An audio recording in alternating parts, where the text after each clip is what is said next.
ഇന്നമൽ അഅ്മാലു ബിന്നിയ്യാത്ത് വ ഇന്നമാ ലികുല്ലി ഇംറിഇൻ മാ നവ. ഈ ഹദീസ് എപ്പോഴാണ് ഇറങ്ങിയതെന്നറിയോ? നബി സല്ലല്ലാഹു അലൈഹി വസല്ലമയും സ്വഹാബാക്കളും മക്കയിൽ നിന്ന് മദീനയിലേക്ക് പോവുകയാണ്. സ്വന്തം നാട് വിട്ടിട്ട് മറ്റൊരു നാട്ടിലേക്ക് അഭയാർത്ഥികളായി പോകാൻ നിർബന്ധിക്കപ്പെട്ടതിൻ്റെ എല്ലാ പ്രയാസങ്ങളും സഹിച്ചുകൊണ്ടാണ് അവർ ഹിജ്റ പോകുന്നത്. എന്നാൽ കൂട്ടത്തിൽ ഒരാളുണ്ടായിരുന്നു. അദ്ദേഹം ഇടക്ക് മദീനയിലെ കച്ചവടക്കാര്യങ്ങൾക്ക് പോകാറുണ്ടായിരുന്നു. ഒരിക്കൽ അങ്ങനെ പോയപ്പോൾ അവിടെ വെച്ച് ഉമ്മു ഖൈസ് എന്ന സ്ത്രീയുമായിട്ട് പരിചയത്തിലാവുകയാണ്. അവളെ വിവാഹം ചെയ്യാനും അദ്ദേഹം താല്പര്യപ്പെട്ടു.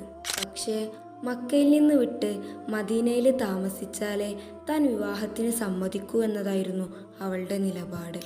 അങ്ങനെ ഈ സമയത്താണ് വിശ്വാസികളുടെ ഹിജ്റ നടക്കുന്നത്.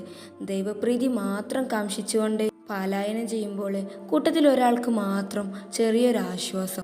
മദീനയിലെത്തിയാൽ ഇനി തടസ്സമൊന്നുമില്ലാതെ ഉമ്മു ഖൈസിനെ വിവാഹം ചെയ്യാം, സുഖകരമായി അവളോടൊപ്പം ജീവിക്കാം.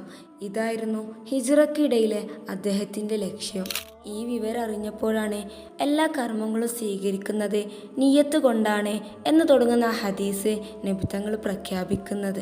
പെണ്ണിനു വേണ്ടിയും ദുനിയാവിന് വേണ്ടിയും ഹിജ്റ പോയവന് ഹിജ്റയുടെ മഹത്തായ പ്രതിഫലം ലഭിക്കുകയില്ല എന്ന പ്രവാചകന്റെ പ്രഖ്യാപനം വന്നതോടെ വിശ്വാസികൾ തങ്ങളുടെ ഉദ്ദേശശുദ്ധിയൊക്കെ കൂടുതൽ നന്നാക്കാൻ തുടങ്ങി.